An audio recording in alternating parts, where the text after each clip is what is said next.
എടുത്തു പറയാം, മമ്മൂക്ക അറിയാലോ, വിറച്ചിരുന്ന് കണ്ട്. മമ്മൂക്ക കഴിഞ്ഞാൽ അല്ലേ മമ്മൂക്ക തന്നെ. അല്ല അങ്ങനൊന്നും ഫീൽ ചെയ്യുന്ന പോലും ഇല്ല. ലാസ്റ്റിൽ ആ പട്ടാളക്കാരൊക്കെ വന്ന് എന്താണെന്ന് നമുക്കൊരു പിടിയും കിട്ടുന്നില്ല. മമ്മൂക്കയല്ല, അതിൽ അർജുൻ അശോകനാണ് ഇഷ്ടപ്പെട്ടിരിക്കുന്നത്. മമ്മൂട്ടിയുടെ ഒരു ചിത്രമാണെങ്കിലും അർജുൻ അശോകൻ ഒരു ആർട്ടിസ്റ്റ് അല്ലെങ്കിൽ ഒരു നടൻ എന്നുള്ള രീതിയിൽ വളരെയധികം സക്സസ്ഫുൾ ആയിരിക്കുകയാണ്. നമ്മൾ വല്ല നമ്മൾ ഒരു ചിന്തിച്ചുകൊണ്ട് ഈ സിനിമ കാണാൻ വന്നൊരു കാര്യമില്ല. കണ്ട് ഒന്നും പ്രതീക്ഷിക്കാതെ ഒന്നും കണ്ട ഇന്ന് വിറച്ചിരിക്കുക.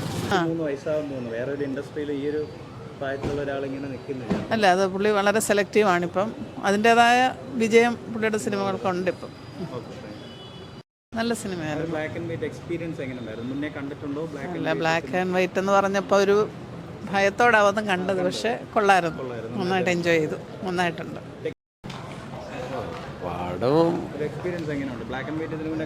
ബ്ലാക്ക് ആൻഡ് വൈറ്റ് പടം കൊള്ളാം, പിന്നെ അഭിനയവും കൊള്ളാം. അല്ലാതെ നമ്മളൊരു പ്രതീക്ഷയ്ക്കത്ത് മറ്റൊരു കഥാ സംവിധാനങ്ങളൊന്നും അങ്ങനെയൊന്നും വന്നിട്ടില്ല. അഭിനയം എല്ലാവരുടെയും നല്ല സൂപ്പർ അഭിനയം. സൗണ്ട് കുറച്ച് എനിക്ക് തോന്നുന്നു ഈ ഒരു ഫിലിമിന് ആവശ്യമുള്ള സൗണ്ട് തന്നെയാണ്. പക്ഷെ അത് ഫിലിം കഴിഞ്ഞപ്പോൾ പെട്ടെന്നൊരു വലിയൊരു സൗണ്ട് അവസാനിച്ച പോലെ തോന്നി. മമ്മൂട്ടി ഡെഫിനറ്റ്ലി, പിന്നെ മറ്റേ അർജുൻ അശോകനും സിദ്ധാർത്ഥ് ഭരതനും 3 പേരും വളരെ നന്നായിട്ടുണ്ട്.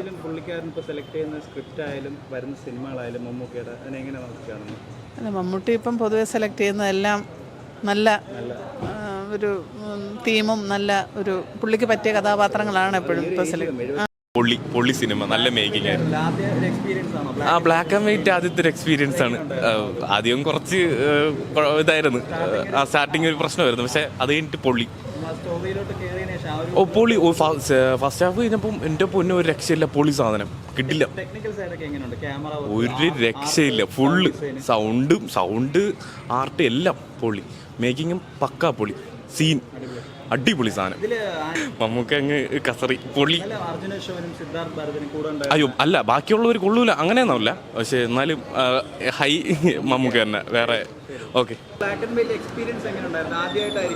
ഞാൻ ഈ ഒരു ഏജിൽ ഫസ്റ്റ് ടൈമാണ് ഇത് കാണാൻ പറഞ്ഞത്. നൈസ്, കൊള്ളാം. നമ്മൾ പഴയ നല്ല ക്ലാരിറ്റി, മൂവീസ് ക്യാമറ നല്ല ക്ലാരിറ്റി എല്ലാം ഉണ്ട്. പേടിച്ച് ആവശ്യത്തിനോ പേടിച്ച്. ഫസ്റ്റ് ഹാഫൊക്കെ അല്ല, സെക്കൻഡ് ഹാഫ് കൊള്ളാം.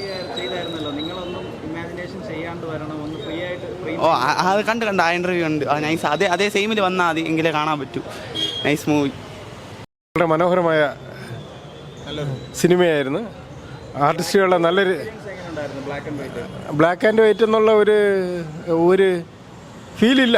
ഒരു മൂവി കാണുന്ന അതേ ഒരു എൻ്റർടൈൻമെൻറ്റ് മൂഡാണ്. പക്ഷേ വളരെ അർത്ഥവത്തായ സിനിമയാണ്.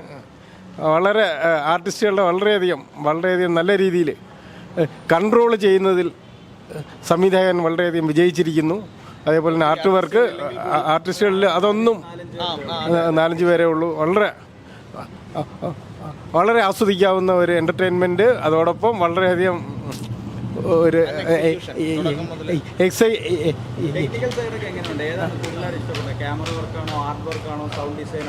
സൗണ്ടാണ് അതിൻ്റെ ഏറ്റവും കൂടുതൽ ഇഷ്ടപ്പെട്ടിരിക്കുന്നത്. മഴയൊക്കെ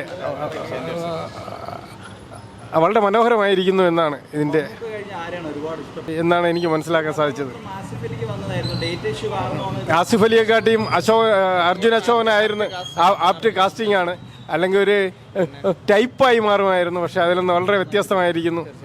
അർജുൻ അശോകൻ വന്നത് വളരെ മനോഹരമായിട്ടുണ്ട് എന്നാണ് എൻ്റെ ഒരു അഭിപ്രായം.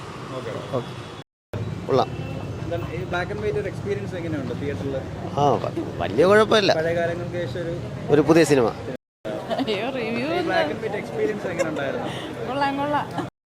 വളരെ ഇഷ്ടപ്പെട്ടു. പക്ഷേ ഇച്ചിരി സ്ലോയിലാണ് കാര്യങ്ങൾ മനസ്സിലാക്കിയത്. ഇല്ല, അത് നല്ലതായിരുന്നു, ക്ലാരിറ്റി ഉണ്ടായിരുന്നു.